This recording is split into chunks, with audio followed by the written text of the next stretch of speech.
one.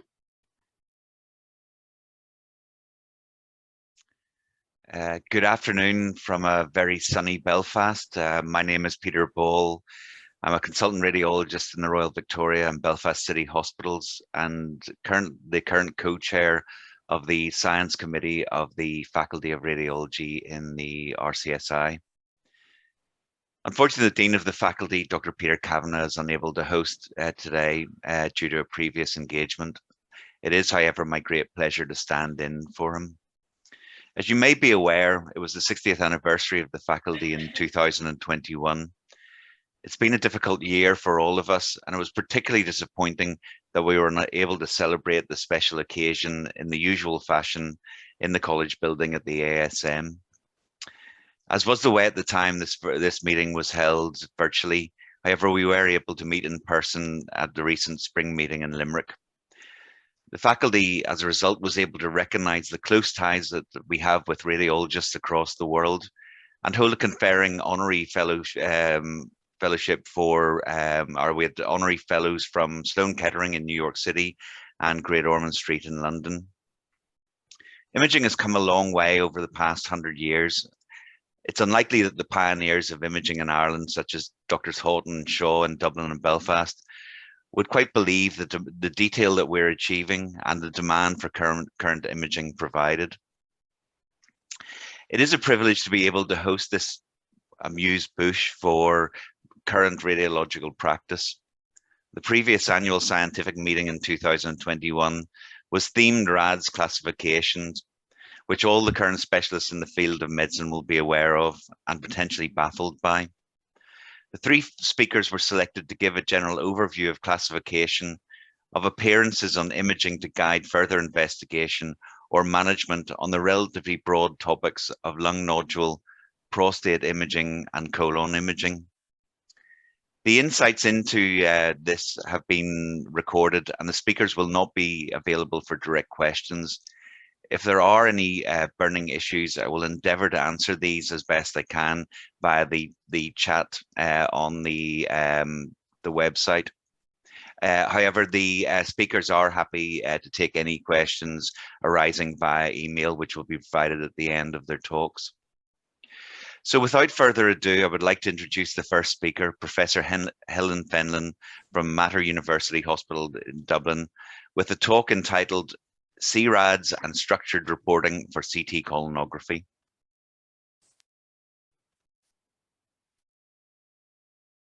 Thank you. Good morning. My name is Helen Fenlon and I'm from the Mater Hospital in Dublin. For the next 20 minutes or so, I will be speaking about the use of C-Rads and structured reporting for CT colonography. In the early 2000s, CT colonography made headline news. Here was a new test that was safe and non-invasive, and with published results for polyp and cancer detection that were very similar to conventional colonoscopy. It appeared on the cover of Time magazine in 2000, when NBC's Katie Couric, whose husband had died young from colon cancer, declared it to be an easier colon test and as good as the real thing. And it featured again when President Obama chose it in preference to colonoscopy for his own personal screening examination. But there was in the background a growing concern that the early favourable results achieved in academic environments might not be replicated when the test was used in the wider community, unless the same standards were applied, and that poor performance could ultimately discredit the test and negatively impact on patients. Because there was at the time a lack of consensus and standardisation around who should get the test, how it should be performed, what the requirements were in terms of reader training and experience, what findings should be reported, and what abnormalities merited follow-up with endoscopy. With regard to CT colonography at least, it seemed that radiologists and endoscopists were not necessarily on the same page. Over time, however, engagement developed between the various subspecialties and consensus statements appeared by the major radiology, GI, public health and cancer screening organizations regarding the use of CT colonography for screening. Amongst radiologists, there was a realization that we needed more consistency in how we reported scans, what we reported, and the recommendations we made for follow-up. It was clear that a system for categorizing findings similar to PIRADS would be helpful. And so in 2005, the Working Group on Virtual Colonoscopy, largely coming out of Boston, published our first proposal for C-Rads. The hope in introducing a C-RAD system was that different specialties involved in colorectal cancer screening would start to speak the same language. We would have a clear and unambiguous way of categorizing and communicating findings, allowing easy identification of patients who required follow-up colonoscopy. As with other RAD systems, it would facilitate better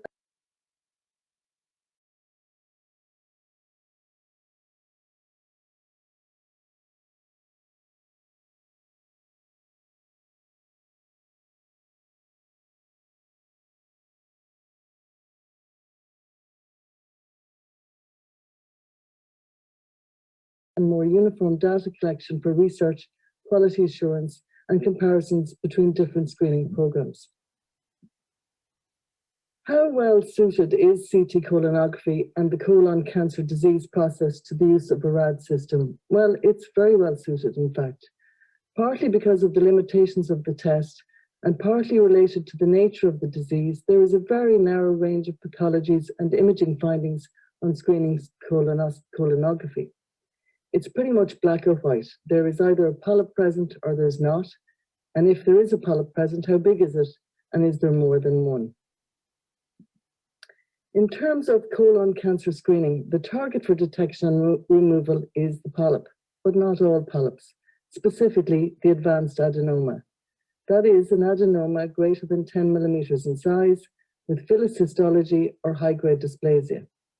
We know that such adenomas are more likely to progress along the adenoma-carcinoma pathway.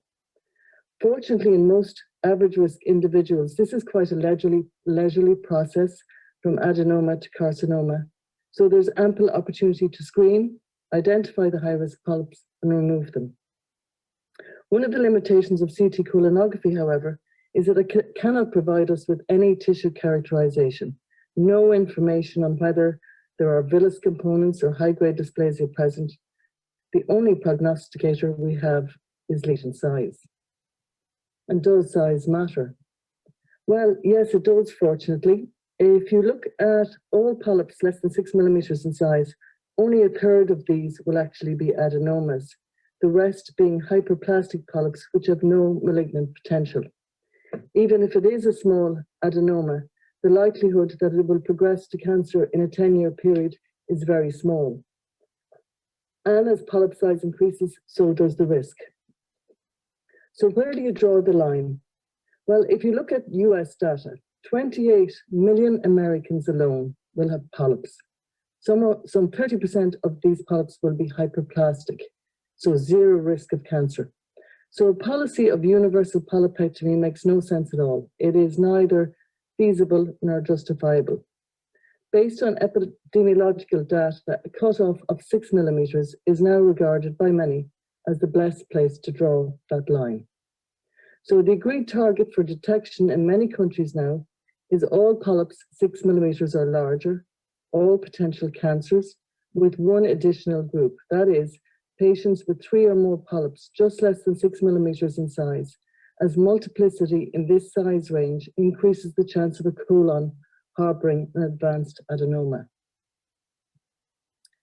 Where does this target polyp size fit into C-RADS? This is the original C-RADS as published in 2005. And it shows the categorization for both colonic and extracolonic findings.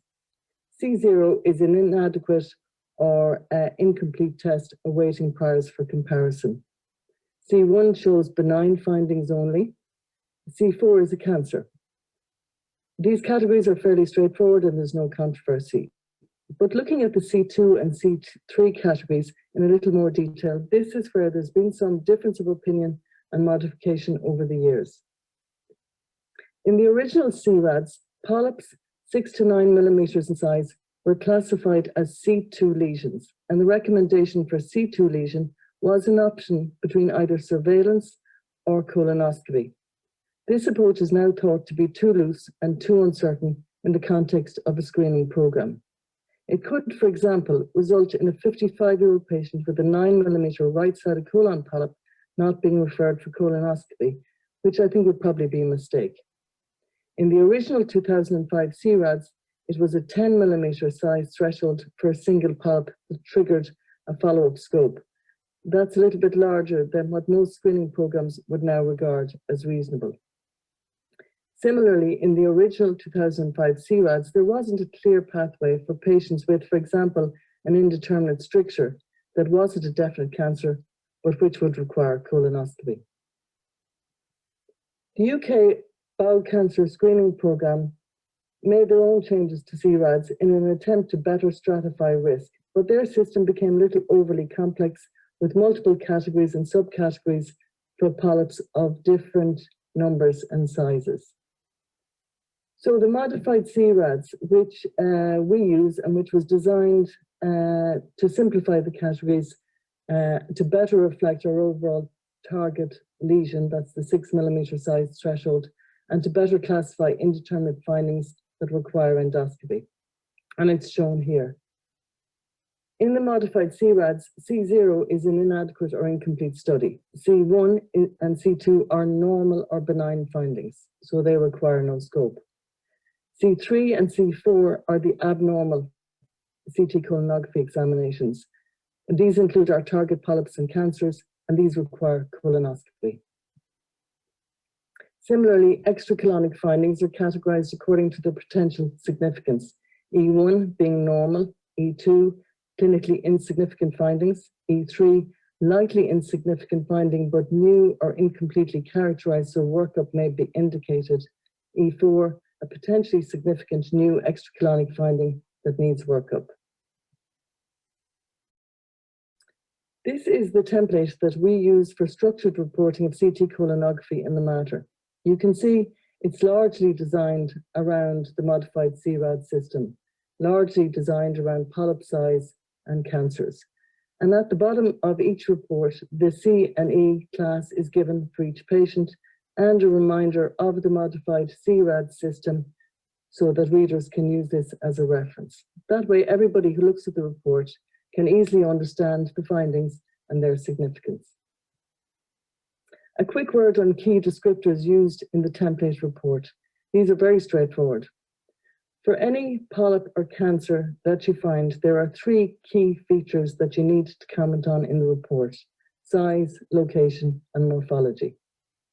For size, it's the single largest diameter of a polyp or a cancer. If it is a pedunculated polyp, exclude the stalk.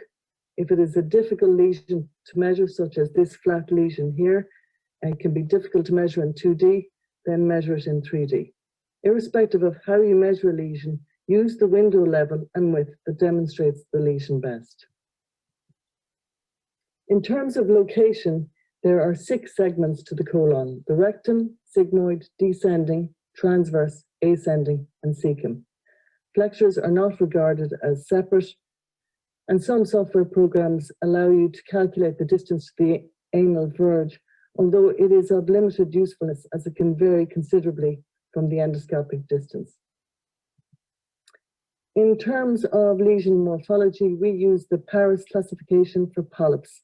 So polyps are described as pedunculated, that is having a stalk, semi or sub-pedunculated, where the base is narrower than the head, but there's no stalk, sessile, the base and the head are similar in width, and flat with varying degrees of elevation or depression.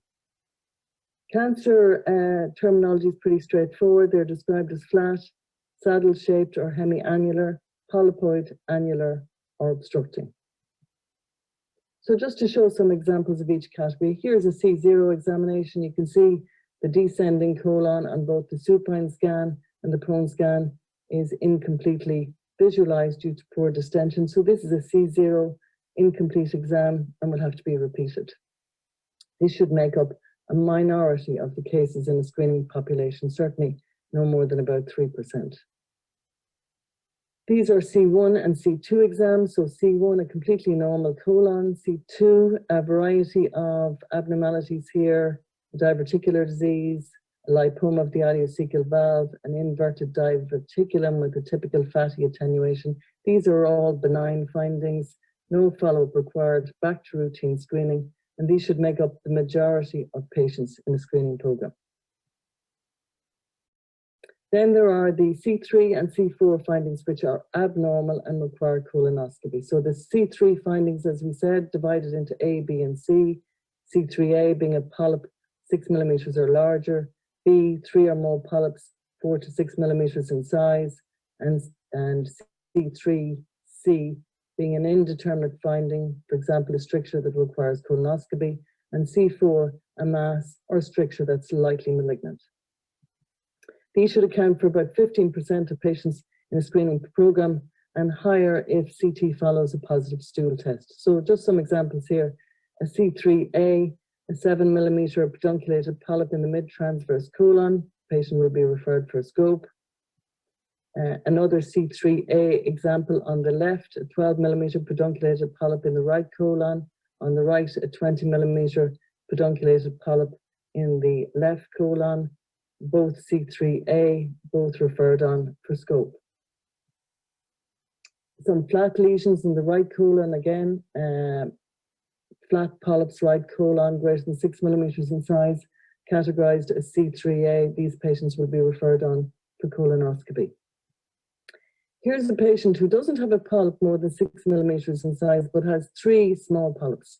So 3 polyps, one in the cecum, one in the mid descending colon, and one in the upper sigmoid colon. And this patient will fit into the C3B category and will be referred for colonoscopy. But patients such as this, who only have one isolated or diminutive polyp less than 6 millimeters in size, these aren't reported, and these will be categorized probably as a C1 or C2 and no scope recommended. Here's a patient who fits into a C3 category. On the left, a patient with spasm. On the right, a patient with diverticular disease, but both abnormal and would be referred on for colonoscopy to confirm benignity. And here's an obvious cancer, an annular cancer at the rectosigmoid junction, C4, patient will be referred on for colonoscopy. In terms of extracolonic findings, the E3 and E4 findings are abnormal and require follow-up. Extracolonic findings are a reality in a screening age group, but they're not really adequately evaluated on CT colonography, as these are generally non-contrast low-dose examinations tailored to evaluate the colon. We have to be aware of them, as they may have clinical and medical legal implications, but we have to be careful to get the balance right between undercalling and overcalling these lesions. About 10 to 15% of patients in a screening program in that age group will have an extracolonic finding that requires workup. 2 to 5% of them will be of high importance, and about 1 in every 200 patients undergoing colorectal cancer screening will actually be found to have an extracolonic cancer. So just some examples. Here's a patient. Scan on the right shows the sigmoid colon cancer, but the patient is shown here to have chronic pancreatitis. It was a known diagnosis, no workup required. So this patient would be categorized as C4E2.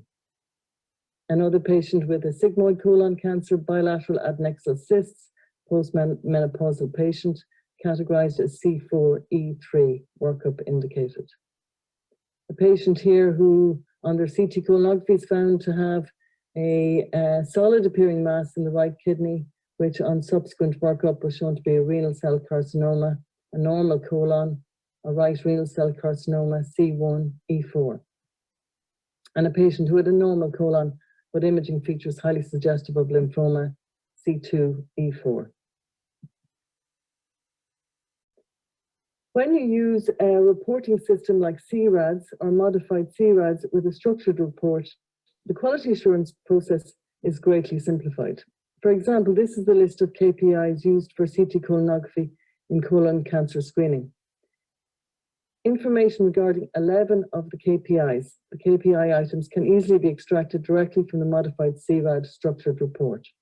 Over time, we've developed an understanding of the expected percentage of screening examinations that should fall into each category, so the performance of a given program can be easily benchmarked against these.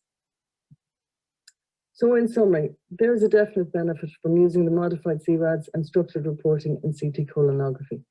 Personally, I find it helps focus my attention on trying to identify the important findings and to make the correct recommendations for follow-up. It simplifies communication, understanding of results, and reduces the risk of patients with abnormalities not being recalled.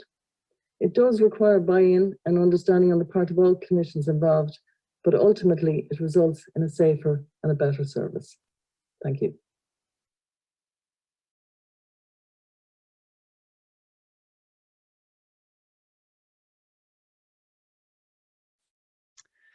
Thank you very much, Helen, for that overview on CT colonography and clarification of the C-RADS reports, which I'm sure some of you receive. Again, just a quick reminder that there is the opportunity to ask questions. As I say, I'll try and field as many as I can, or they can be, the speakers can be emailed directly. The second speaker is again from the matter in Dublin.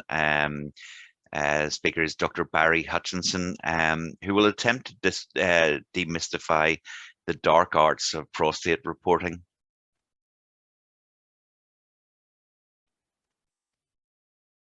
Good afternoon, everyone. I'm really grateful for the opportunity to present at this year's ASM. I'll be outlining PIRADS, the Prostate Imaging Reporting and Data System.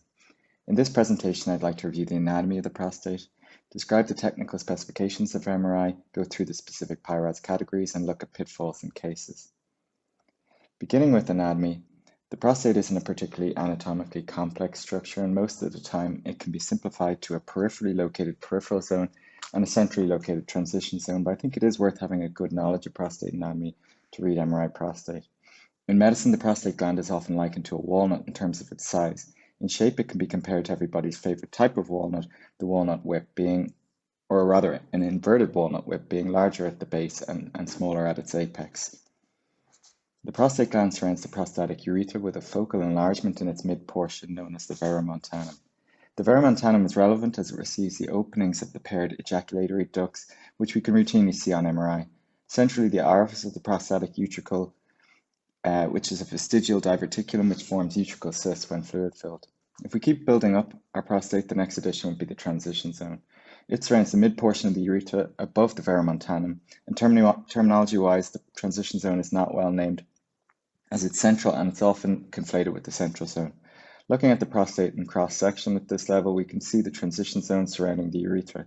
The transition zone is mainly made up of stromal tissue, which is involved in prostate contraction, and it contains only about 5% of the glandular tissue, but accounts for a disproportionate 25% of prostate cancers. The next addition is the central zone, which extends from the base of the gland down to the verumontanum, with the ejaculatory duct seen running through it. The central zone itself is shaped like an inverted cone like the prostate and contains about 20% of the glandular tissue, but cancers originating here are really rare, accounting for well under 5% of all prostate cancers. And like the transition zone, the central zone is poorly named and often leads to confusion. In cross-section at the base of the prostate, the central zone is posterior to the transition zone in urethra and again surrounds the ejaculatory ducts.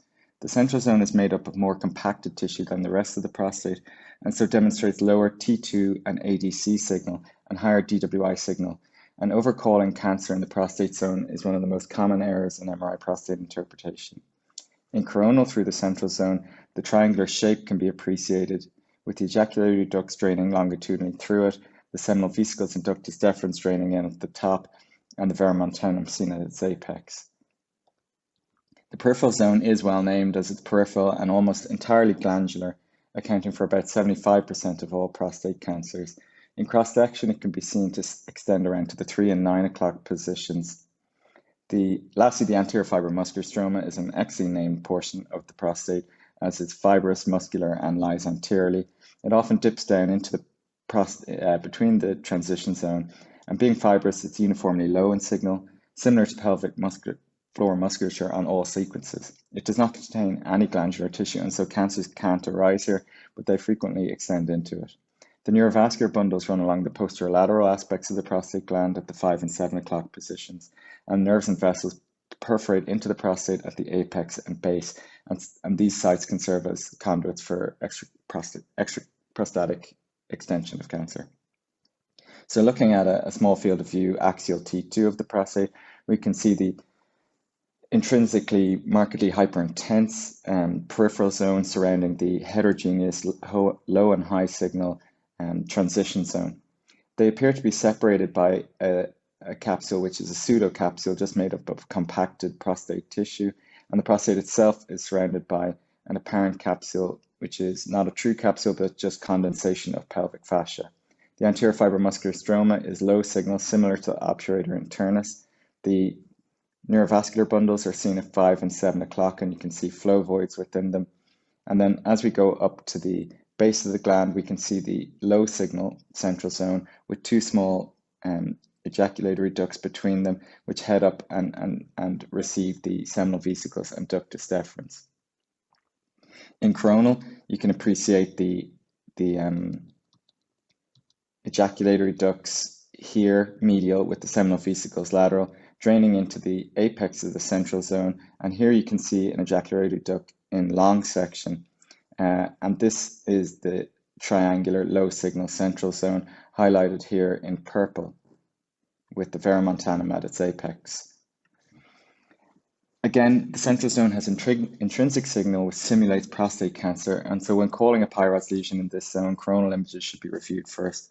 Cancer arising in the central zone is again very rare, and if the central zones are symmetrical in shape and morphology, they're more likely to be normal. PIRADS also uses sectoral maps to further subdivide the sectors, and in particular the peripheral zone, which is divided into anterior, posterolateral, and posteromedial on either side at the mid and apical gland. At the base of the gland, there's anterior, posterolateral, but the posteromedial is replaced by the central zone, which we see at the base of the gland. So looking at how PIRADS evolved, initially in the early noughties, prostate MRI was based solely on morphological assessment using T1 and T2 sequences, and its role was for local regional staging in patients with already biopsy-proven cancer. But in the later part of that decade, developments in MRI hardware and sequences saw marked improvements in both anatomical imaging and development of high-quality functional imaging, in particular DWI, which really improved revolutionizing prostate, but also improved dynamic contrast enhanced imaging and MR spectroscopy. And so from this term, or from this, the term multi-parametric MRI was coined. The parameters being a combination of anatomical T2 and functional imaging, i.e. DWI, contrast and spectroscopy. And this allowed for not only lesion localization, but also a prediction of likelihood of a tumor. The concept generated a lot of excitement amongst radiologists, and the term multi-parametric MRI is still routinely used when describing prostate MRI, but it's a little misleading, as all common day or modern day MRIs have assessed multiple parameters. So using this multi-parametric MRI model, PIRADS was born in 2012 and brought prostate MRI from a limited modality into a highly sophisticated tool. But it was a complex algorithm, and to address this, PIRADS version 2 was launched in 2016, causing the initial PIRADS to be renamed PIRADS 1. PIRADS 2 maintained the same framework but streamlined the process, and following its initial release, it was validated in numerous studies. But suboptimal inter-observer agreement was found in certain places, and there was also a need for clarification of certain technical issues. So the PIRADS Steering Committee published PIRADS version 2.1 in 2019, and that's where we are currently. 2.1 didn't get to be called PIRADS 3, as it was seen as more of an update rather than a new version. And so figuratively, the transition from PIRADS 1 to 2 was like going from the movie Terminator to Terminator 2. Both iconic movies, with the latter being a bit more updated and with wider appeal, whereas PIRADS 2 to 2.1 was a bit more like going from Fast and the Furious 6 to 7. Both incredible movies, but hard to tell if there's any real difference between them. And apart from description of lesions, PIRADS 2.1 is explicit in how an MRI prostate should be performed.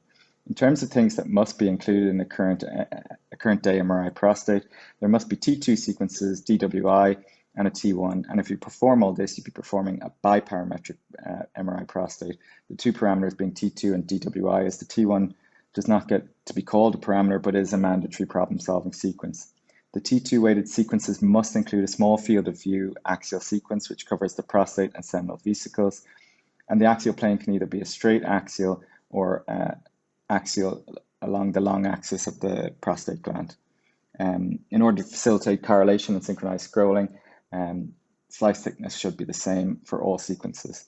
A minimum of one additional and ideally two, i.e. a sagittal and coronal T2 should be performed, and one sequence must reach up to the aortic bifurcation in order to allow pelvic lymph node assessment.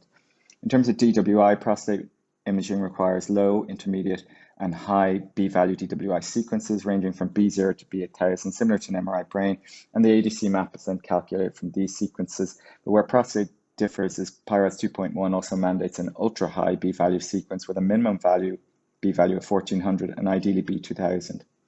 These ultra-high B-values are needed to suppress DWI signal from normal prostate tissue, which is often inherently high, especially in the transition zone or if there's been prior inflammation. The ultra-high B sequence is not used in generating the ADC map, however, as it would suffer from diffusion kurtosis, and so must be acquired separately after the ADC has been calculated from the other values, or alternatively, ultra-high B values can now be calculated from the acquired low B values. This is useful as it avoids low signal to noise and high distortion seen in the ultra-high B values, and also reduces scan time, but the only limitation is the post-processing software package that you have. And this is an example of a computed B2000. And lastly, the T1 is usually performed as a FAT-SAT, as is helpful in identifying prostate hemorrhage in the setting of prior biopsy, as well as looking for bone mets. In terms of technical specifications, which can vary in PIRADS 2, these include magnetic field strength. Both 1.5 and 3 Tesla can both provide adequate examinations, and both are acceptable. 3T increases signal to noise and so is preferred, but 1.5 is still okay, especially when there's a lot of susceptibility artifact when it's preferable. Endorectal coils are no longer used, but are no longer mandatory, but are still liked by prostate purists. And similarly, dynamic contrast enhancement is no longer mandatory. When it is used, you need a temporal resolution of less than 15 seconds for at least 2 minutes. And contrast has minimal impact on the PIRADS categories, as we'll see later, but can be very helpful in the central zone, looking at small subcapsular lesions and increasing confidence in general. But on the other side, it's a 12-minute sequence, turning a 30-minute study to a 42-minute study. And there's also IV access considerations, GFR, allergy, and reports of cerebral gadolinium deposition. Spectroscopy is no longer routinely used. PIRADS, like other RAD systems, is a 5-point Likert score that attempts to predict the likelihood of prostate cancer, ranging from very unlikely to very likely. Where PIRADS is unique to other similar scoring systems is it makes major attempts to only diagnose clinically significant cancer and not overdiagnose indolent cancers. Clinical significance is mainly based on Gleason score, which itself is a Likert score based on histological invasiveness, with scores 1 and 2 having been removed, and the dominant and non-dominant patterns are scored separately, giving the following potential scores. Gleason 3+3 is usually considered to be not clinically significant, although there are exceptions to this. And so the aim of prostate MRI under PIRADS 2 is not to detect these. The latter 4 are all clinically significant. Other pre-malignant histologies, such as high-grade PIN and ASAP, are included with Gleason 3+3 as not clinically significant. And so apart from standardizing how prostate MRI is performed, PIRADS, like the other RAD systems, tries to standardize how we communicate an abnormality with referring clinicians so that they don't have to account for nuances of a radiologist's reporting style, and so strict adherence to PIRADS categorizations is essential. So finally, getting to scan interpretation. Firstly, volume should be measured with the craniocaudal and AP dimensions measured on a midline T2 sagittal and the transverse dimension on the axial image, and then volume and PSA density should ideally be reported. Both the peripheral and transition zones each receive a T2 score and a DWI score, as well as a dynamic contrast score if that sequence was performed. These scores can then all factor into the final PIRADS categorization, but as most people know, DWI is the dominant sequence in the peripheral zone, and T2 is the dominant sequence in the transition zone, and performing 2 or 3 separate scoring systems for each zone is often impractical, but theoretically that's what we should be doing. In practice, looking at the dominant sequence and then searching for abnormalities that may upgrade the PIRADS score on other sequences is what's usually done. A maximum of 4 lesions in each zone should be scored, but usually it's much fewer. As malignancy does not arise in the anterior fibromuscular stroma and very rarely arises in the central zone, these two zones do not have their own specific scoring system and do not require individual description if they are normal. If tumor is seen in these zones, it's assumed that it is arising in either the adjacent peripheral or transition zones and directly invading. So that tumor should be scored based on the zone in which it's believed to be originating, although this can be difficult at times. So looking at PIRADS, starting with the peripheral zone and the DWI score. A DWI score of 1 is assigned when there's no abnormality, i.e. homogeneously low signal on DWI and high signal on ADC with no significant variations from background. A DWI score of 2 is given when there is linear or wedge-shaped high B-value DWI hyperintensity or ADC hypointensity on either or both sequences. And the strength of signal abnormality is not important if the morphology is characteristic, as these lesions are thought to represent current or prior episodes of prostatitis, which is very common and often subclinical. And this is an example of DWI score of 2. There's linear areas of ADC hypointensity. DWI3 scores are focal areas of DWI hyperintensity and ADC hypointensity, which may be markedly hyperintense on high B-value DWI or markedly hypointense on ADC, but not both. And DWI3 introduces two very important terms, focal and marked, which PIRADS 2.1 does its best to clearly define. Focal is defined as discrete and different from the background.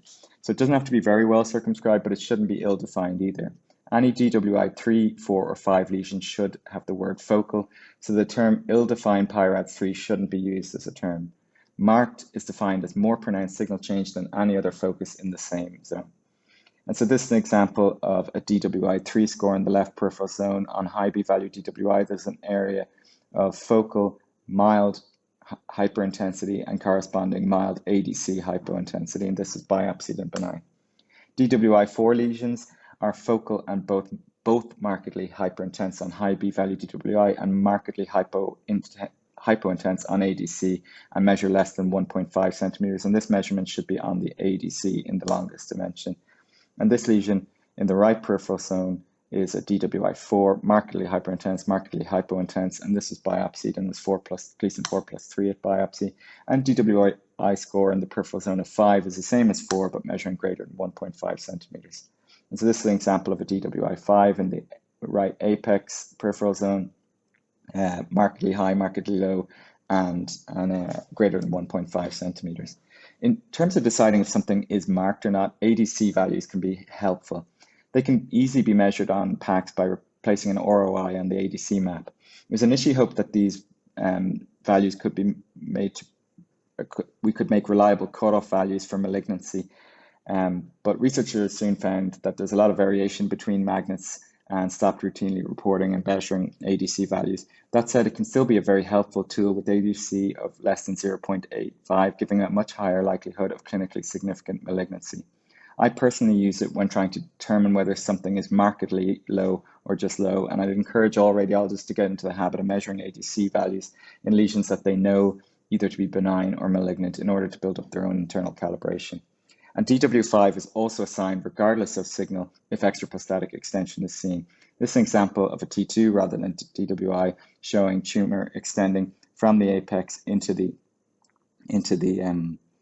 neurovascular bundle on the right and possibly into the rectum, or certainly obliterating the fat behind the rectum. And so in terms of just determining whether extraprostatic extension is present, we can see frank tumor coming out, seminal vesicle invasion, neurobundle vascular asymmetry like the last case, loss of rectoprostatic angle, which is the fat between the back of the prostate and the anterior aspect of the rectum, and then bulging of contour or a broad capsular interface between the suspected tumor of greater than 1.5 centimeters. And this is a summary of the DWI scoring for the peripheral zone. Contrast scoring for the peripheral zone is simple. It's simplified into either positive or negative. Positive is focal enhancement in the peripheral zone that occurs earlier than or contemporaneously with enhancement of adjacent normal prostatic tissue and corresponds to a suspicious finding on T2 and or DWI. And this has been greatly simplified from complex time kinetic curves that were used in PIRADS 1. So to calculate the overall PIRADS score for the peripheral zone, the DWI score is essentially just translated into the PIRADS score, with the only area for modification being a DWI score of 3, which is one that was either could be either markedly hyperintense or markedly hypointense, but not both. And so positive contrast, that's early enhancement corresponding to a lesion that we could see on one of the other sequences, brings it up to a 4. And this is the only role that contrast has to actually change a PIRADS scoring system. But again, it does have other roles, including increasing confidence. While you're encouraged to perform T2 scoring of the peripheral zone also, it has no ability to affect the PIRADS score, as you can see. So it's hard to make an argument for routinely doing this. I don't have time to go through the T2 scoring, but this is it. And it follows a very similar pattern to the DWI scoring for the peripheral zone. One time when you would use T2 scoring is when DWI sequences are non-diagnostic. In this case, you're supposed to use a PIRADS X categorization, but if the DWI won't be able to be remedied, you can then perform PIRADS scoring using the T2 scoring of the peripheral zone, as long as that's kind of made clear in the report. One T2 category I would draw attention to is a T2 score of 2 in the peripheral zone, which includes linear and wedge-shaped things, but also ill-defined low signal throughout the peripheral zone. This is a frequent finding and frequently overcalled as PIRADS 3 or greater, even when there's no corresponding abnormality on the DWI. I think the fear in this case is an undercalling diffuse infiltration of the peripheral zone with an aggressive cancer, which you do see quite frequently. But in those cases, you should see marked DWI hyperintensity and marked ADC hypointensity, and ADC measurement can be very helpful in those cases. The transition zone is much harder than the peripheral zone. It's nebulous and difficult to interpret, and it's often very challenging to determine which, if any, abnormality should be given a score. One central tenet when interpreting the transition zone is the idea of organized chaos. That is, the transition zone is allowed to look messy. Lesions are only supposed to be scored if they are significantly different from background signal. And again, T2 is the dominant sequence in the transition zone. A T2 score of 1 in the transition zone is given when there's bland heterogeneous signal throughout the transition zone, i.e. nothing standing out from the background or organized chaos, or around completely encapsulated nodule, i.e. a continuous hypointense capsule surrounding a T2 bright nodule, also known as a typical nodule. And these are examples of typical nodules here. While these are not technically normal tissue, BPH is present in virtually every patient undergoing a prostate MRI, and so PIRADS 2.1 agreed they should be called a normal finding. A T2 score of 2 is given in the transition zone for a mostly encapsulated nodule, a homogeneously low signal, well circumscribed nodule that's non-encapsulated, or moderately hypointense tissue between nodules. And this is an example of a T2 score of 2, a homogeneously well circumscribed low signal nodule in the transition zone. A score of 3 is given to a lesion with heterogeneous signal, i.e. Not homogeneously low, but with high and low areas between it. And again, and it must also have an obscured margin as distinct from our score of 2 lesions.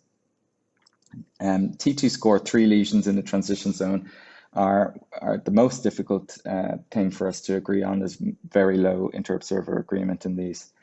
So these lesions are what you might give a T2 score of 3. They're somewhat ill-defined at least, and they do, if you zoom up on them, have kind of areas of high and low signal. They're not like the score 4 and 5 lesions we'll see in a second. And one thing I'd like to stress is the importance of looking at transition zone lesions in multiple planes. This is this one anteriorly, and this is this one posteriorly. And then, so for score 4 lesions, they are either non-circumscribed with like ill-defined margins, or lenticular, that is lens-shaped or stretch out more than you would call an oval. And they should be homogeneously low signal as distinct from the score 3 lesions.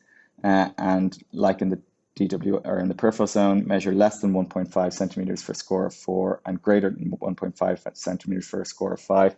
And PIRADS 4 and 5 lesions in the transition zone are figuratively referred to as a smudge fingerprint or erased charcoal. That's homogeneously low signal with ill-defined margins. So this is a T2 score of 5 lesion in the prostate, in the transition zone, occupying the entire transition zone. And this is a summary of the T2 scores. And so, as seen with the DWI in the peripheral zone, the T2 score in the transition zone generally translates to the overall PIRADS score for the transition zone, but there's a bit more scope for changing the score using DWI. Remembering the DWI score for the transition zone is easy, as it's identical to the DWI score in the peripheral zone, and you only really need to remember scores 4 and 5. That's marked diffusion restriction, measuring less than or greater than 1.5 centimeters. So if we look at our PIRADS 2 lesions from before, a DWI score of 4 or 5, that is markedly low and markedly high, measuring less than or greater than 1.5 centimeters in these atypical nodules, will bring them from a PIRADS 2 up to a PIRADS 3. Similarly, our PIRADS 3 nodule, ill-defined and heterogeneous signal, if it's a score of 5, that's markedly low and markedly high, measuring greater than 1.5 centimeters on the ADC map, that will go from PIRADS 3 to PIRADS 4. So if we look back at the example of the T2 score of 2 nodule, well circumscribed, low signal, homogeneous, on high B value DWI, it was bright, and ADC was markedly low. So that brings it from a score of 2 up to 5, or to 3. So while T2 should be your first sequence to evaluate the transition zone, it's completely reasonable then to review the diffusion images and go back and see, do abnormal areas of diffusion correspond to suspicious T2 lesions that you may have overlooked. When doing this, it's important to remember that not all clinically significant cancers will restrict, although most do. And in the absence of restriction, should not stop you from calling a PIRADS 4 or 5 lesion if they're characteristic. Also, the principle of organized chaos should be remembered, i.e. you should be looking for diffusion restriction in the transition zone that's different from background, as a lot of diffusion restriction is frequently seen as a normal finding in the transition zone, and this is where the ultra-high B values can be really helpful. So these are the PIRADS 3 lesions from earlier, or sorry, the T2 score of 3 lesions. They show mild hyperintensity and hypointensity, but not a DWI score of 5, so they remain PIRADS 3, and they were biopsied multiple times and were benign. There can be a fear of designating a study as PIRADS 1 or 2 for fear of missing a clinically significant cancer, and one can go on a search for anything that could be called a PIRADS 3 to try and get the patient to biopsy, but we should be reassured that there are safety nets in place when a study appears normal. A suspect DRE, abnormal PSA density or kinetics, or genetic predisposition usually gets a patient automatically to biopsy, and the MRI is just a search for a targetable lesion. At a minimum, the patient returns to 6 monthly PSAs, and to be discharged from Rapid Access Prostate Clinic is actually challenging. So lastly, just to look at some pitfalls and cases, this is an axial small field of view in a patient with suspected prostate cancer, and you can see there are several areas of marked T2 hypointensity in the transition zone. They're well circumscribed, but with no capsule. These would get a T2 score of 2, these guys, but they have the scope to go up to a PIRADS score of 3 if we have a DWI score of 4 or 5. That's marked diffusion restriction of any size.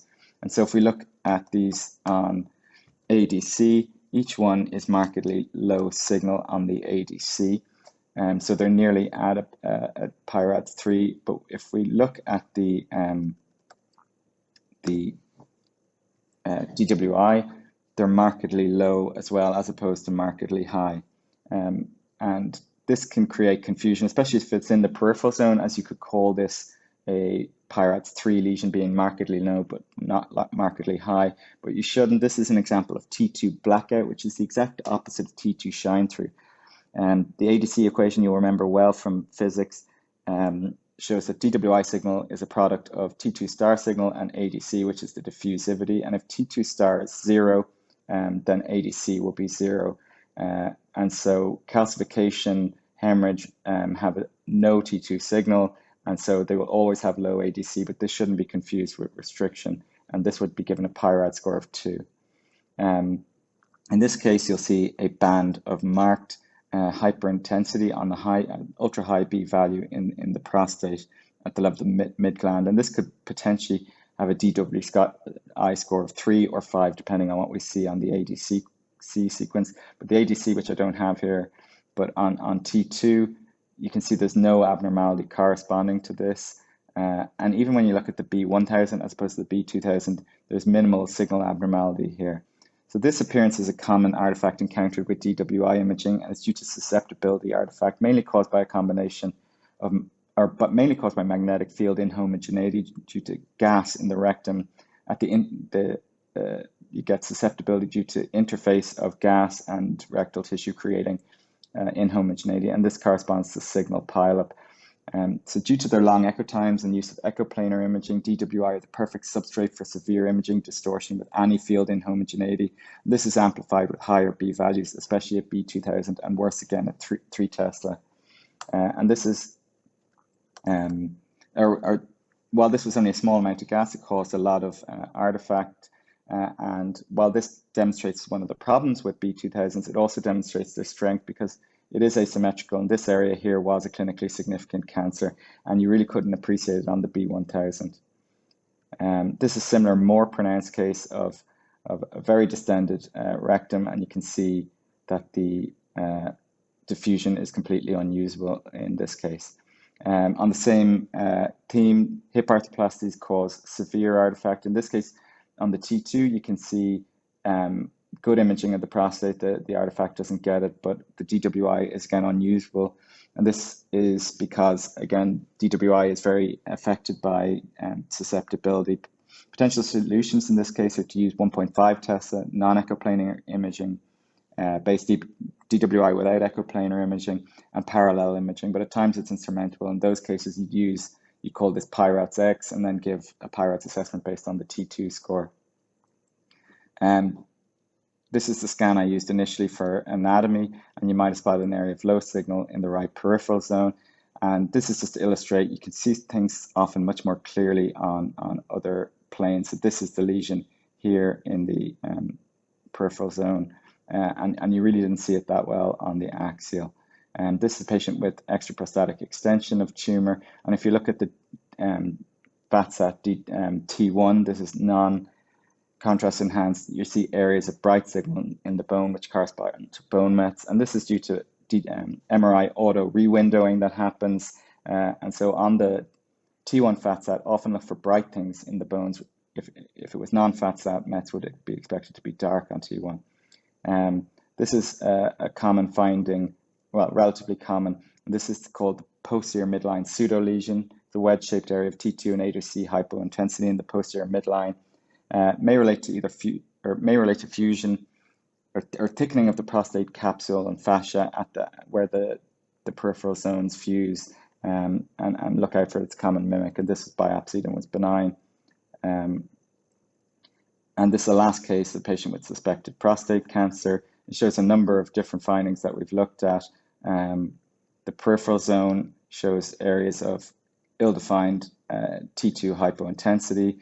The central zone, which is called as positive here, looks quite dark, but it's allowed to.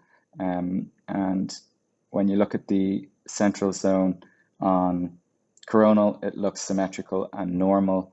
And when you look at the peripheral zone on DWI, it shows areas of moderate hyperintensity on DWI and moderate low signal on ADC. And this, so both of these things were biopsied. The central zone was benign. The peripheral zone showed granulomatous prostatitis, which is a common mimic of prostate cancer, but there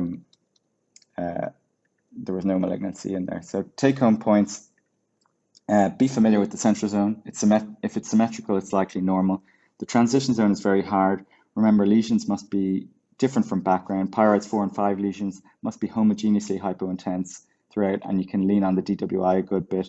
PIRADS 4 and 5 lesions must involve the descriptors focal, markedly ADC hypointense, and markedly DWI hyperintense. Use all 3 planes. If it looks like PIRADS 1 or 2, call it. There are safety nets in place. Contrast has a limited role, and try to get rid of rectal gas if you can. Thank you very much. And sorry for being over time.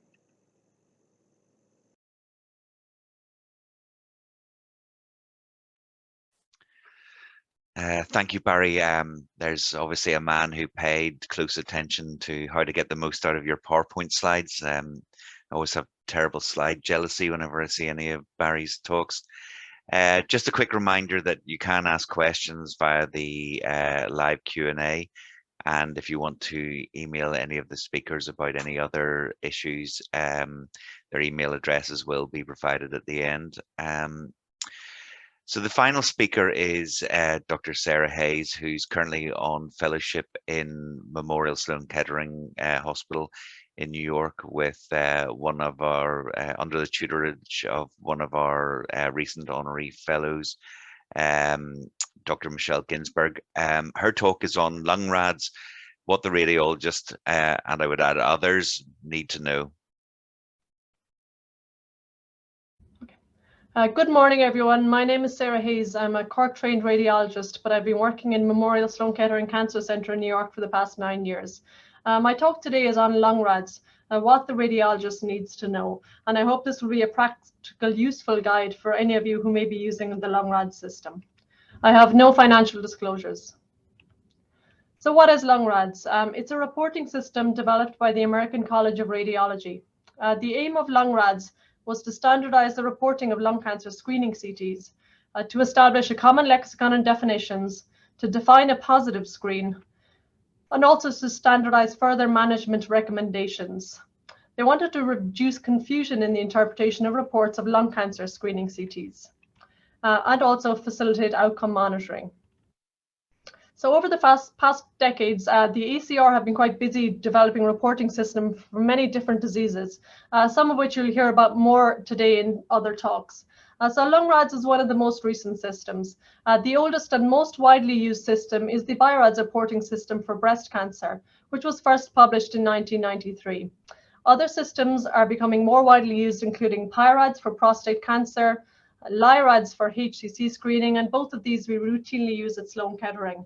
There is also TIRADS for thyroid nodule monitoring. We don't use this yet, although it's quite a user-friendly system, and many of the other big academic centers in the US do.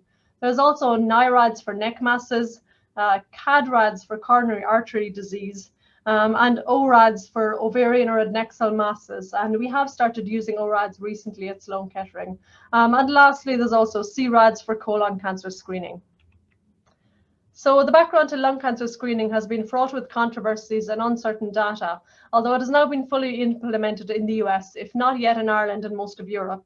And this is a very abridged account of the path to lung cancer screening in the US, which has been long and complex. But similar to Ireland, lung cancer is a leading cause of cancer deaths in both men and women, so the impetus was there for screening. The NLST was the study that finally precipitated screening recommendations in the US, although there had been many other screening trials done previously. This was published in 2011 and was a US-based multi-center randomized controlled trial that enrolled over 53 participants. The main finding of the NLST was that low-dose CT screening reduced lung cancer mortality by 20% compared to chest X-ray screening. Subsequently, the US Preventative Task Forces issued a Grade B recommendation in 2014 recommending low-dose CT screening for high-risk smokers and former smokers. So they recommended people between 55 and 80 years who had a greater than 30-pack-year smoking history and who were current smokers or had quit within the last 15 years be screened for lung cancer. They updated these recommendations earlier this year and decreased the screening age to 50 years and decreased the pack years needed to 20 pack years or more. So this actually doubled the eligible population for lung cancer screening. So after this initial recommendation in 2014, Medicare and Medicaid coverage for lung cancer screening in the US was subsequently approved. But there were concerns regarding high false positive rates and overdiagnosis in some of the lung cancer screening trials. And because of this, and to address it, the ACR released LUNG-RADS 1.0 in 2014, and they upgraded it to version 1.1 in 2019. So this is what the LUNG-RADS reporting system looks like. Like many of these RADS systems, it is data dense. There's a lot of information packed into one template, and further important points in some very small footnotes. This is the current version 1.1, which was published in 2019 and made several changes to the initial version 1.0. I will focus on the newer version 1.1 for this talk, although I will be discussing some of the changes that were made when it was updated. So the main headings in LUNG-RADS are the category descriptor, which describes in words the likelihood that findings are benign or malignant. Then you have the corresponding numerical LUNG-RADS score ranging from 1 to 4 for complete exams, and 0 denotes an incomplete exam. The findings column gives more granular details on what types of nodules fall into each category. Then you have the management section, which gives the recommendations for further follow-up and additional investigations if needed. And the last two columns show the predicted risk of malignancy for findings in each category, plus their estimated prevalence in the population. For the purpose of practice audit, the boundary between a negative and a positive screen was drawn here between categories 2 and 3. So categories 1 and 2 are classified as negative screens, and categories 3 and 4 are positive screens. So the ACR also issued detailed guidelines on how lung cancer screening CTs should be done. Most of the important points are listed here.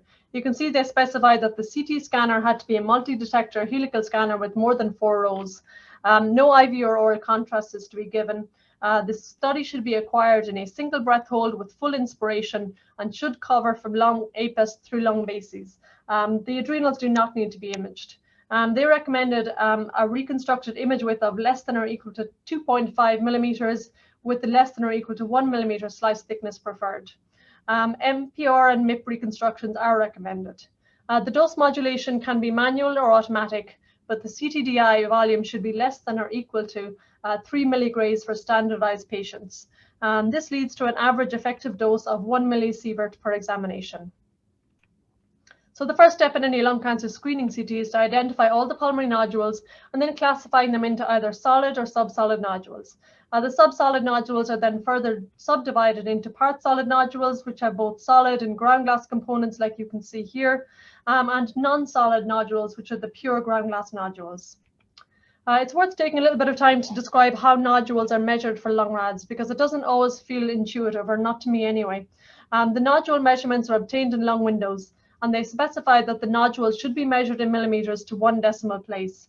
This was a change in LUNG-RADS version 1.1. Previously, the guidelines stated to round to the nearest whole number, which I'm still doing in this talk. But the LUNG-RADS 1.1 changed the guideline to measuring to 1 decimal place. The nodule size is defined as the mean of the long and short axes, unless it is a round nodule, in which case a single measurement will suffice. This is probably a change in normal practice for most of us. I certainly don't routinely measure tiny pulmonary nodules in 2 axes, but that's what's needed for LUNG-RADS unless the nodule is completely round. So this is what the measurements look like. So for solid or non-solid nodules, here you have an oval nodule. You can see I've measured the long axis and the short axis in millimeters to 1 decimal place, and then obtained the mean of these two. So for this nodule, 6.2 millimeters is the measurement that you would use to assign the LUNG-RADS category. Here's just a solid nodule, and you can see just 1 measurement is needed, and this was 2.9 millimeters. For part solid nodules, the overall size is measured in the same way. You get the mean of the long and short axes, but the solid component should also be measured separately and reported, as this can affect the LUNG-RADS score. So volumetric measurements were added to LUNG-RADS for the first time in the updated version 1.1, and you'll see them next to the diameter cutoffs in the various categories. So volume measurements have the benefit of improved reproducibility and increased sensitivity to nodule growth. The aim of adding volumetric measurements was to facilitate future movement to more accurate and comparable 3D volume measurements over time. There are still a lot of current limitations with volumetric measurement, unfortunately. One major limitation is the continued variability of measurements between vendors and even various iterations of the same volumetric software. Also, differences in CT scanning parameters and segmentation can lead to variability in volume measurement. So I think we're not quite there with volume measurement, but it's definitely something that they want to see being used in the future. So nodule growth is defined in LUNG-RADS as an increase in nodule size of greater than 1.5 millimeters or greater than 2 millimeters cubed. So when the nodule size is increased but doesn't reach this growth threshold, the LUNG-RADS category and follow-up interval recommendations are unchanged. So how do you assign an overall LUNG-RADS category? So in your typical study, you'll get a bunch of maybe calcified granulomas, which fall into LUNG-RADS 1. There's usually a couple of small solid nodules, which would be LUNG-RADS 2. And there may be a more suspicious lesion, which fell under LUNG-RADS 4. So this would be assigned a LUNG-RADS category 4A. because the most suspicious nodule determines the LUNG-RADS category. So what you do is you give the most suspicious LUNG-RADS category is the one that you put at the end of your impression. So I'm going to talk through the different LUNG-RADS categories. So LUNG-RADS 0 is an incomplete study. This can happen if you're awaiting comparison to prior CT chest examinations, although in practice, this is not a scenario that I've actually encountered. The study may be incomplete because the acquired images are technically inadequate, and hopefully this will be a rare occurrence, but it could occur if there was breathing or motion artifact, insufficient beam strength, maybe if it was a larger patient, or incomplete lung coverage. LUNG-RADS 1 is a negative study with no nodules or definitely benign nodules. So this is the holy grail of lung cancer screening, what you want to see on your work list. But unfortunately, it's not something that happens too frequently, as there are usually a few punctate, non-calcified solid nodules that push it into category 2. So nodules that fall into category 1 are nodules with specific types of calcifications that indicate benign etiology, like complete calcifications, central, popcorn, or concentric ring calcifications, but also fat-containing nodules. So any nodule that contains macroscopic fat can be reasonably confidently classified as hamartomas and falls into this category 1. I find that it can be easy to forget to look on soft tissue windows for fat within lung nodules, but it's definitely worth a quick look on any well-circumscribed solid nodules that you see. And here are just some examples of classic LUNG-RADS category 1 nodules. So on the left, we have a completely calcified granuloma. And on the right, there's a well-circumscribed small solid nodule. And on the soft tissue windows, you can see that it contains macroscopic fat with an average Hounsfield units of -65. So this was a hamartoma. LUNG-RADS 2 is also a negative study. You can see from the template here that the estimated population prevalence of LUNG-RADS 2 is 90%. And this certainly holds true for my clinical practice because it's by far and away my most commonly used category. Category 2 includes peripheral nodules, which I will discuss separately on the next slide. Other nodules that fall into category 2 are solid nodules less than 6 millimeters or a new solid nodule less than 4 millimeters. Any small part solid nodules less than 6 millimeters on baseline screening go here. And then for the non-solid or ground glass nodules, any ground glass nodule measuring less than 30 millimeters is category 2, or any ground glass nodule greater than or equal to 30 millimeters that's unchanged or slowly growing. The size threshold for ground glass nodules was raised in LUNG-RADS 1.1. So this threshold was previously 20 millimeters or less in version 1.0. Based on the current evidence, I think it's likely that LUNG-RADS underestimates the probability of malignancy in these ground glass nodules, given that it includes them in categories 2 and 3, with the risk of malignancy estimated at less than 1% for category 2 or 1 to 2% for category 3. Studies have shown that there actually is a higher risk of malignancy within these pure ground glass nodules. There was one study that resected 44 pure ground glass nodules, and they found that the risk of an invasive adenocarcinoma was 8.1% for a ground glass nodule measuring up to 5 millimeters, and was up to 71.6% in ground glass nodules measuring up to 20 millimeters. But studies have shown that the growth of these pure ground glass nodules is typically very indolent, and there's definitely little risk to the patient to continue an annual follow-up instead of intervening. So I do agree with continuing annual screening those patients with larger ground glass nodules. Here are some examples of category 2 nodules.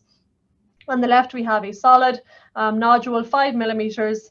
In the center, we have kind of an ill-defined part solid nodule, very hard to measure a solid component, but it definitely looks greater than ground glass, 4 millimeters. So this falls into category 2 here. On the right is a nodule, the type of nodule that makes me a little concerned about some of the LUNG-RADS recommendations.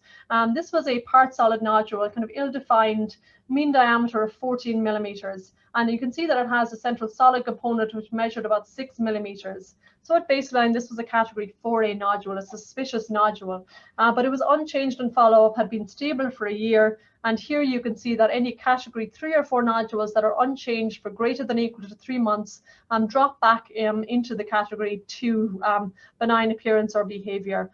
For me, this is quite a rapid drop from a very suspicious to a benign category, particularly if you only have a 3-month follow-up. I mean, we do all know that there's a high rate of malignancy in these part solid nodules. So this recommendation does make me a little nervous. So category 2 peripheral nodules. was an addition to LUNG-RADS in version 1.1. So in version 1.0, nodules with features of an intrapulmonary lymph node were managed by mean diameter and were assigned into the 1 to 4 numerical categories based on their size. But periphyseal nodules have now been added to LUNG-RADS as a separate entity with clear definitions. So in LUNG-RADS 1.1, they define periphyseal nodules as any solid nodules with smooth margins, oval, lentiform, or triangular shape, and a maximum diameter of less than 10 millimeters. So if a periphyseal nodule is greater than 10 millimeters, then it's just managed based on size like any other solid nodule and assigned a LUNG-RADS category based on the size. But these small periphyseal nodules are invariably benign and do not require follow-up. They are quite common and they represent approximately 20% of nodules detected in lung cancer screening. So this change of assigning periphyseal nodules to category 2 has reduced the number of false positives in LUNG-RADS 1.1 compared to 1.0. Here are some examples of some classic periphyseal nodules. On the top, we have a well-circumscribed oval nodule abutting the minor fissure. And on the bottom, you have a triangular shaped, very classic periphyseal nodule, again abutting the fissure. So LUNG-RADS category 3 is the first category that qualifies as a positive study. The category description says probably benign, but these are all nodules for which a shorter interval follow-up is appropriate to evaluate for growth because they have a slightly higher but still very small risk of malignancy compared to category 2. So a 6-month low-dose CT scan is recommended to follow up these nodules. So any solid nodules greater than or equal to 6 or less than 8 millimeters at baseline, or a new solid nodule between 4 and 6 millimeters go here. Part solid nodules that are greater than 6 millimeters with a small solid component less than 6 millimeters fall into this category, or a new less than 6 millimeter part solid nodule falls here as well. Larger non-solid nodules greater than or equal to 30 millimeters on baseline CT or new are assigned to category 3. And again, you can see this is where the threshold was raised from version 1.0 to 1.1, and this was previously 20 millimeters. And this was based on data that suggests that 90% of these larger ground glass nodules did not grow on long-term follow-up, and that it was safe to follow on an annual basis. So here are some examples of category 3 nodules. On the left, we have a solid, slightly spiculated nodule, 7 millimeters, so this would fall here. In the center, there's an ill-defined part solid nodule with some solid components measuring up to 5 millimeters, so this would fall here, small solid component. And on the right, there is a new 30 millimeter ground glass nodule, so this would be here. Category 4A is for suspicious nodules, and a 3-month low-dose CT follow-up is recommended, plus a consideration of performing a PET CT if there is a greater than 8 millimeter solid component. So any larger solid nodule between 8 and 15 millimeters at baseline, or a growing solid nodule less than 8 millimeters, or a new solid nodule between 6 and 8 millimeters fall into category 4A. For part solid nodules, any greater than 6 millimeter part solid nodule with a larger solid component between 6 and 8 millimeters falls here. And also any part solid nodule that has a new or growing less than 4 millimeter solid component. So this does reflect the high risk of malignancy in these part solid nodules with growing or larger solid components. Endobronchial nodules are also in category 4A. To me, this raises some concerns about false positive results. It doesn't set a minimum size. So in theory, even a punctate endobronchial nodule would fall into category 4A if you couldn't definitively see any air within it to prove that it was just a mucus secretion.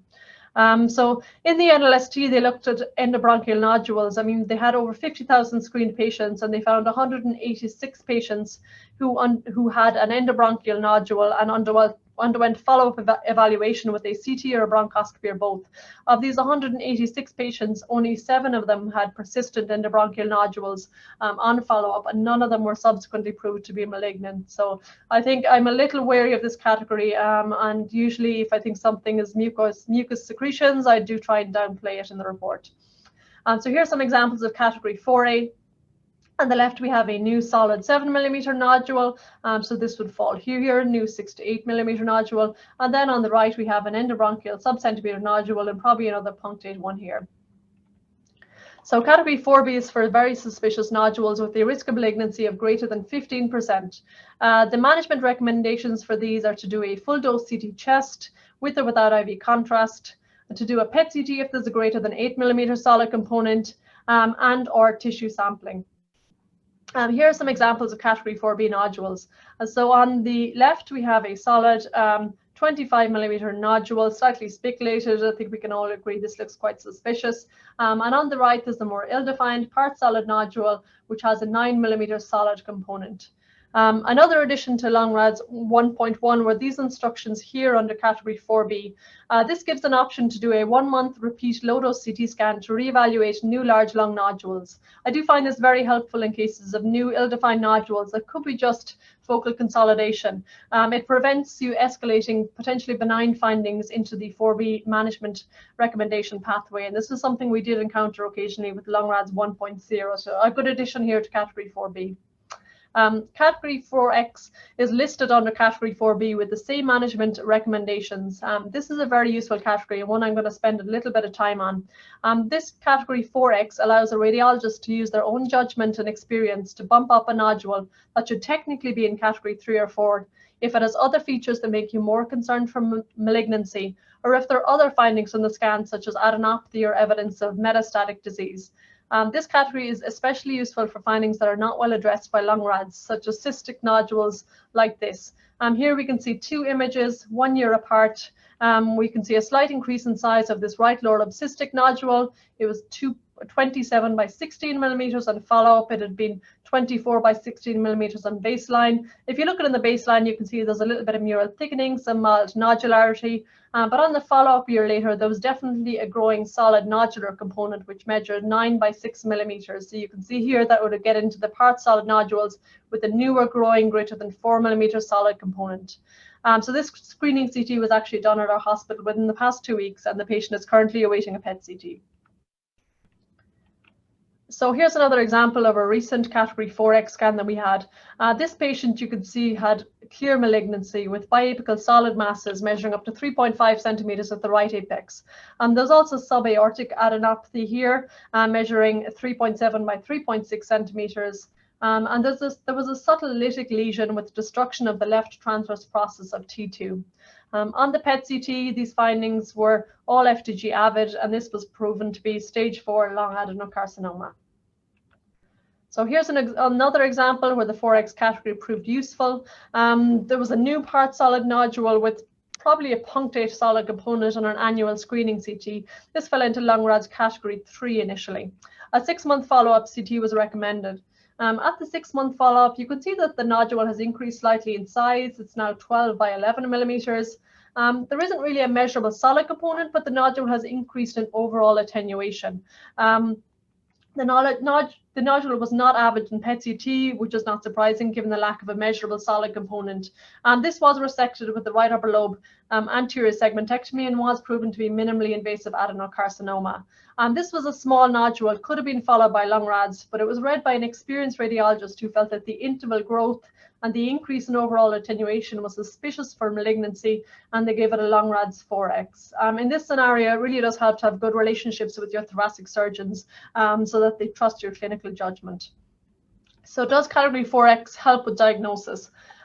This was a study published in Radiology in 2017, looking at 374 subsolid nodules from the NLST trial that would have been categorized as category 3 or higher based on size and attenuation.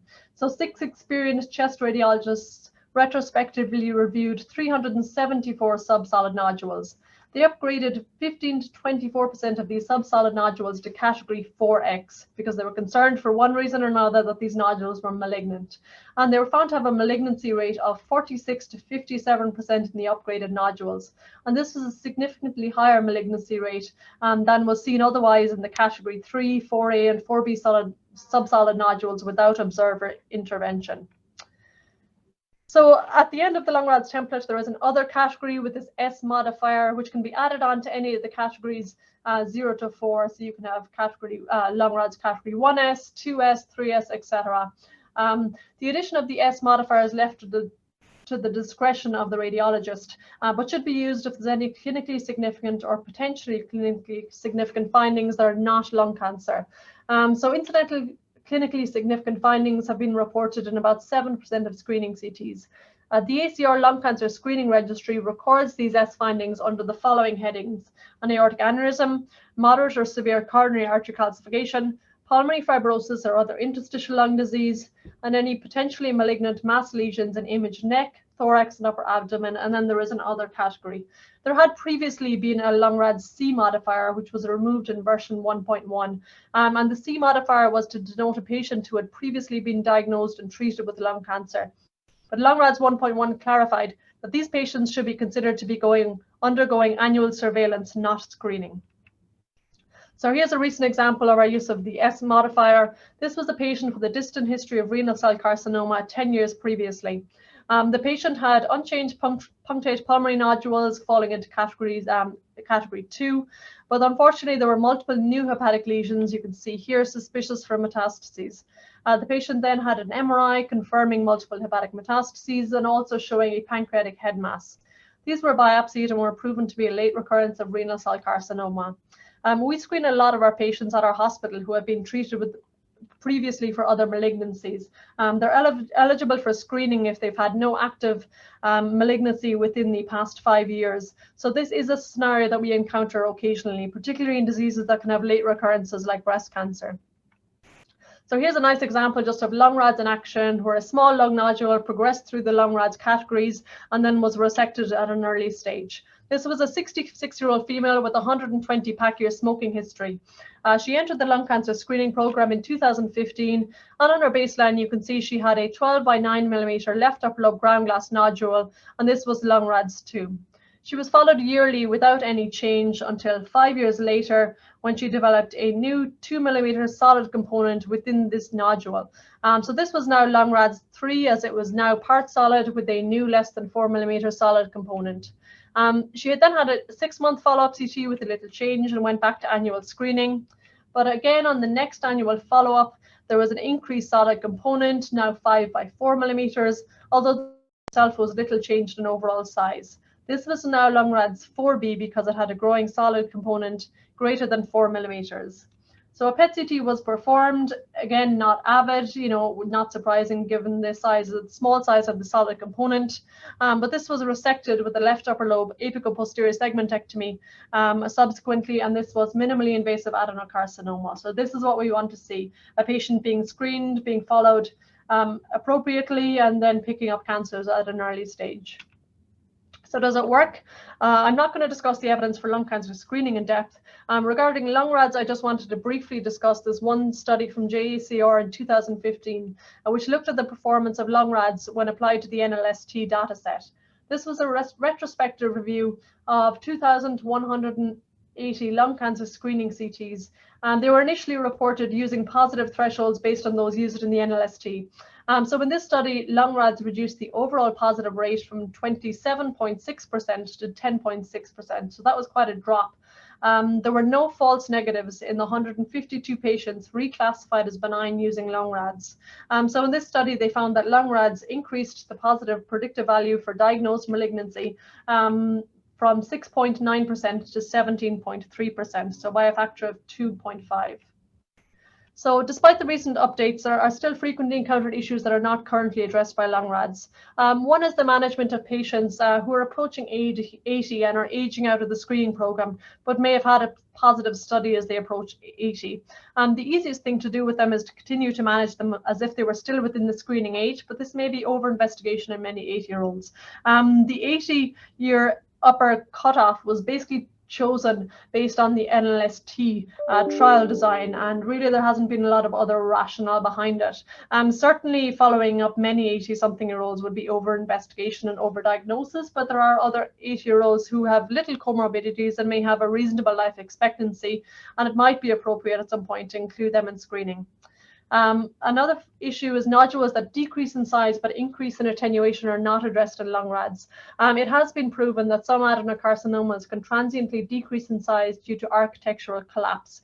If you're familiar with this and have seen it before, you would be aware that it's not always a reassuring finding, even though the nodule is decreased in size. This is not addressed currently in LUNG-RADS, but is certainly one of those findings that if you've had the experience of it, you could escalate the nodule to the category 4X. Management of findings that are probably infectious or inflammatory are not clearly addressed in LUNG-RADS, apart from that addition to the LUNG-RADS for 4A category, where they recommended a low-dose follow-up. So in general, any patients with a recent respiratory tract infection should delay lung cancer screening for approximately 3 months to ensure that any residual lung inflammation has resolved. So as I said, there is that new addition to category 4B, but it doesn't always address other findings that may be infectious or inflammatory, and you just have to use your clinical judgment in some of those scenarios. LUNG-RADS doesn't address categorization and management of cavitary lung nodules, and I showed an example earlier, but up to 22% of non-small cell lung cancers have some cavitation. There are different ways of dealing with it. I mean, you can classify as part solid if they have a measurable solid component. Other people have suggested measuring the overall cystic nodule as a solid nodule. I would recommend using category 4X if you're concerned for malignancy, and consider using the S modifier if you're concerned for other causes of cavitary nodules, like benign causes or non-lung malignancies. And finally, despite the comparability of subpleural and periphyseal nodules, they have not really been addressed in LUNG-RADS currently. The reason for this is because there's less data to support down classifying subpleural nodules compared to periphyseal nodules, although most of these less than 10 millimeters are shown to be benign. I think the current evidence doesn't yet reach a threshold to justify down classing subpleural nodules the way that periphyseal nodules are down classified. There are a slightly more heterogeneous group of nodules compared to periphyseal nodules. Most of the periphyseal nodules are benign intrapulmonary nodes, but subpleural nodule studies have shown that only 18% of them were intrapulmonary nodes, although most of them were benign. So in summary, LUNG-RADS is a precise reporting tool that helps to standardize the reporting of lung cancer screening CTs. Used correctly, it can help to reduce the number of false positive scans. Familiarity with the nuances of LUNG-RADS is important to ensure correct usage. And finally, I would suggest that everyone remember the 4X category when your clinical judgment raises concerns for malignancy, even if the assigned lung category does not. So thank you very much for your time. I hope this talk has been useful for those of you who are using LUNG-RADS or for those who may use it in the future. Thank you.